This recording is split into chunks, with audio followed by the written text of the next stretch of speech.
Google తెచ్చింది నేనే. ఏంటి బ్రో అంత మాట అన్నావు? వైఎస్ జగన్మోహన్ రెడ్డి చాలా రోజుల తర్వాత లండన్ ట్రిప్కు వెళ్ళొచ్చి డైరెక్ట్గా స్క్రిప్ట్ చేతిలో అందుకున్నాడు. ఆయన స్థానంలో ఆసీనులు అయ్యారు, స్టార్ట్ చేశారు స్క్రిప్ట్ చదవడం. జగన్మోహన్ రెడ్డి చెప్పడం ఏంటంటే, ఏదైతే గూగుల్ డేటా సెంటర్ ఉందో ఆ డేటా సెంటర్ క్రెడిట్ అయిందేనంట. ఉల్టాగా క్రెడిట్ చోరీ చంద్రబాబు నాయుడు గారు చేశారని చెప్పి ఈయన చెప్పేస్తున్నాడు. క్రెడిట్ చోరీ చేసేది జగన్మోహన్ రెడ్డి అన్నది క్లియర్గా అర్థమవుతుంది అనడానికి నేను మీకు కొన్ని ఉదాహరణలు చెప్తాను. ఆ ఉదాహరణలు చెప్పే ముందు ఈ జగన్మోహన్ రెడ్డి మానసిక పరిస్థితిపై కొంత క్లారిటీ ఇస్తాను.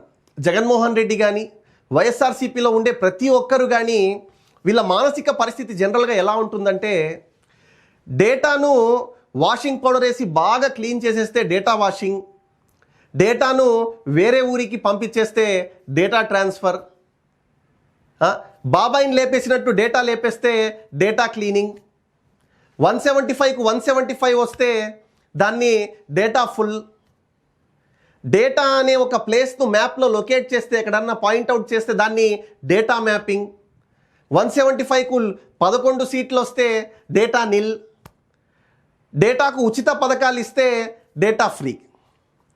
ఇది జగన్మోహన్ రెడ్డి అండ్ కో ఏదైతే మానసిక పరిస్థితి ఉందో ఆ డేటాపై వీళ్ళ అవగాహన.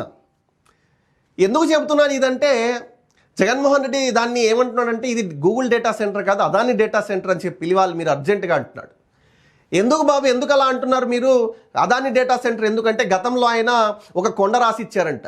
ఏదైతే ఋషికొండలు ఆయన ఏదైతే ప్యాలెస్ కట్టాడో ఆ విధంగా పక్కనే ఒక కొండ రాసి ఇచ్చేసి అదాని డేటా సెంటర్ ఇదే అని చెప్పి, డేటా సెంటర్ ఇదే, ఆ క్రెడిట్ నాదే అంటున్నాడు.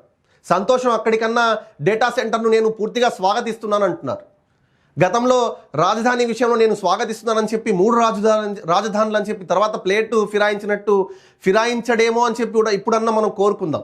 ఎందుకంటే మన మెడికల్ కాలేజీల విషయంలో మనం జగన్మోహన్ రెడ్డి అన్న ఏం చెప్పాడో మనం చూసాం. జగన్ అన్న ఏం చెప్తున్నాడంటే, ప్రైవేటు వాళ్ళు ఎవరన్నా మెడికల్ కాలేజీలు తీసుకుంటే మేము వచ్చాక ఖచ్చితంగా వాళ్ళ అంతు తేలుస్తామంటున్నాడు, వాళ్ళని తరం కొడతామంటున్నాడు జగన్మోహన్ రెడ్డి.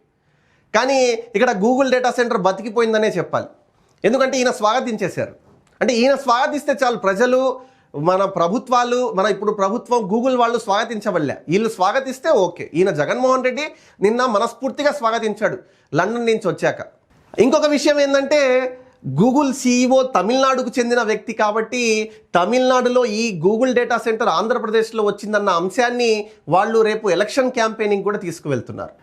ఇదిలా ఉంటే మన ఇదే జగన్మోహన్ రెడ్డి పార్టీకి చెందిన వ్యక్తులు, సాక్షాత్తు మన గుడ్డు మంత్రిగా పేరొందిన అమర్నాథ్ రెడ్డి చెప్పిన మాటలు ఒకసారి మనం గుర్తు చేసుకుంటే, ఆయన చెప్పింది ఏంటంటే, ఏ రాష్ట్రంలో కూడా గూగుల్ డేటా సెంటర్ పెట్టడానికి ఒప్పుకోకపోతే వాళ్ళు ఆఖరికి ఆంధ్రప్రదేశ్లో పెట్టడానికి మన నారా చంద్రబాబు నాయుడు గారు, నారా లోకేష్ గారు దాన్ని వైజాగ్లో పెట్టడానికి ఒప్పించారంట. అదేవిధంగా గూగుల్ డేటా సెంటర్ వైజాగ్కి వస్తే ఆ రేడియేషన్తో నాశనం అయిపోద్ది వైజాగ్ అని చెప్తున్నారు.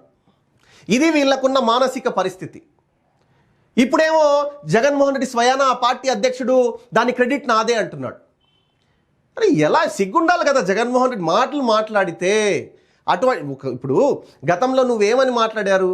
మీ పార్టీకి చెందిన వ్యక్తులే అది రాకూడదు, దాన్ని ఎట్టి పరిస్థితుల్లో కూడా అది రాకూడదు అని చెప్పి, అది వస్తే ఏదో అయిపోతుంది అని చెప్పి క్రియేట్ చేసి మీ పార్టీ వాళ్ళు ఈనాడు నువ్వు ఆ క్రెడిట్ నాదే అనడం ఎంతవరకు సబబు? కనీసం మాట్లాడే ముందు నీకు సరే తప్పు నీది కాదు బహుశా, ఎందుకంటే ఆ స్క్రిప్ట్ రాసిచ్చే వాళ్ళదే, కాకపోతే ఒకసారి చదువుకొని మాట్లాడితే బాగుంటుందేమో అన్నది మా అభిప్రాయం. లేదంటే ఇప్పుడు నువ్వేదైతే సాక్షాత్తు మన ముఖ్యమంత్రి వర్యులు నారా చంద్రబాబు నాయుడు గారిని అడిగావో సిగ్గుందా లజ్జుందా అని చెప్పి, ఆ మాటలు నీ క్రెడిట్ని నీ ఖాతాలో వేసుకునే ముందు నీకు సిగ్గుందా లజ్జుందా అన్న మాటలు ఈనాడు ప్రజలు అడిగే పరిస్థితికి జగన్మోహన్ రెడ్డి దిగజారిపోయాడన్నది ఇక్కడ క్లీన్గా అర్థమవుతున్న విషయం. జనరల్గా ఒక స్థలము, డేటా సెంటర్ అన్న స్థలాన్ని అదాని వాళ్ళు ఒక ప్రొవైడర్గా ఉంటారే తప్ప మిగతావన్నీ కూడా ఆ ఏర్పాటు చేయడంలో, ఆ డేటా మొత్తం ఏర్పాటు చేయడంలో 12 దేశాలకు సంబంధించి వాళ్ళ డేటాను అనుసంధానం చేయడంలో అన్నిట్లో గూగులే ఉంటుంది తప్ప ఇక్కడ అదాని పాత్ర డేటా స్థలం ప్రొవైడింగ్ విషయంలో ఉంటుంది. కాకపోతే దాన్ని అదాని డేటా సెంటర్ అని చెప్పి పిలిచేయాలని చెప్పి చెప్పడం జగన్మోహన్ రెడ్డి యొక్క మానసిక పరిస్థితిని ఇక్కడ మనకు క్లియర్గా అర్థం చేస్తుంది. దయచేసి జగన్మోహన్ రెడ్డి ఇటువంటి స్టేట్మెంట్స్ను మానుకుంటే మంచిదని చెప్పి కోరుతున్నాం. కాకపోతే జగన్మోహన్ రెడ్డి ఆ స్టేట్మెంట్స్ ఇప్పుడు చెప్పేది కాదు, చాలా రోజుల నుంచి అదే వస్తుంది కాబట్టి అది మానుకోరు. మనం ఇలా చెప్పడం వల్ల కొంతైనా ఆయనలో మెరుగు ఉంటుందేమో అని చెప్పి కోరుకుంటూ thank you for watching. This is Nizam.